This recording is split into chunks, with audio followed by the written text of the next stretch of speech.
My name is James Miller. I'm in the Department of Political Science here at Carleton. My thanks to the panelists, and I do want to recognize Adnan, what a tremendous leadership job Adnan has played in getting us not only to this point with the center, but in planning this event today. So thank you. My question builds, Abraham, from the second point that you raised on the changing global context and the rise of protracted refugee situations. And my question is how this changing global context has changed the types of challenges that all four of the speakers presented to us. It's an area of interest and importance to me, the fact that during the early 1990s, most refugees were in emergency situations, and so the challenge was delivering that life-saving assistance, the establishments of camps. Some of you may be aware that the average duration of a refugee situation today is about 18 years.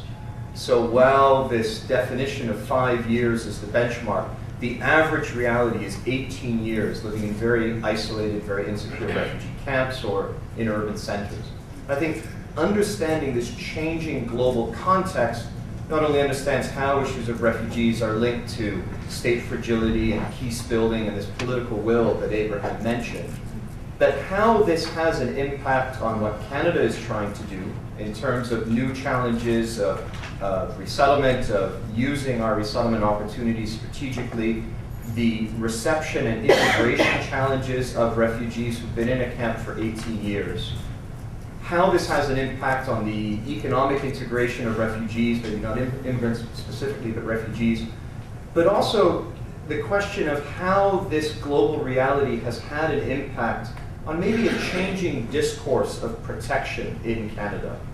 This emergence of this idea that there are the real refugees, they're the ones in the camps, and then there are others who are queue jumpers or coming ahead of the queue by claiming asylum in Canada.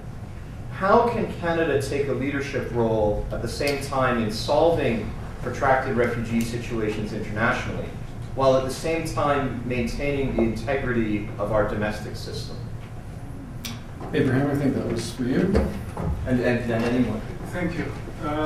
We must, if we try to go, I mean, I would not like to go back to history, but if you really went back to history and tried to analyze the very, very first time when refugee protection was seen in the context of what happened in World War II, but even a little bit before that, today looking at it, it might even seem that that was so much more simple and straightforward, because you had a situation where refugees were all in one continent. You had the countries, and it was a prosperous continent, it was Europe. It was easier for the states at that time, perhaps, I shouldn't say easier, it must have been difficult at that time, to really go into seeing what needs to be done for them. But somehow we always talk about solutions having come eventually to the refugees in Europe in the first instance. I don't think that it has changed much more insofar as it's only that the dynamics of the movements have changed today. So you've got people who move beyond borders, across borders. You've got people who've changed. I mean, when we refer to xenophobia and all that in today's context, we are talking about people getting upset because refugees are coming from different parts of the world. That's why we have all these ideas or views or even suspicions of the way in which people look at refugees today. And I'm very sad to say that the refugee definition is a very, very straightforward definition. If you really were to apply it in spirit and in word, it's all about an individual rights-based approach. You cannot say that, so many thousand refugees have crossed the border, or Canada has received, 67,000 people, have 67,000 people on their list waiting to be determined. When you get down to the actual, what I would refer to as refugee status determination process, it is incumbent on the states or whoever is doing the determination to assure or to even to convince himself or herself that the process that was followed was intended to find out whether the person was actually, shall we say, in simple words, persecuted, whether the person really meets the refugee criteria. But today you've got people who are in so many difficult situations trying to cross. And you'd ask yourself, why is this person coming all the way from, let's say, Sudan or the Congo or whatever, and trying to come to Canada? I think we have to be in that place to realize what is it that eventually also brought them to Canada. I think they try and they try and they try, and they don't mind whatever may be the ills they may have to go through, but their intention is to escape, to get away, and to try and go into a country where finally they are received, accepted, etc. And I think this is where I've got to start watching the clock. yes, this is where the dynamics has changed, and coupled with this, you've got internal conflicts, you've got internal stripes, you've got, as I said, different types of movements, populations worldwide, and it has become so complex that today states are also beginning to question.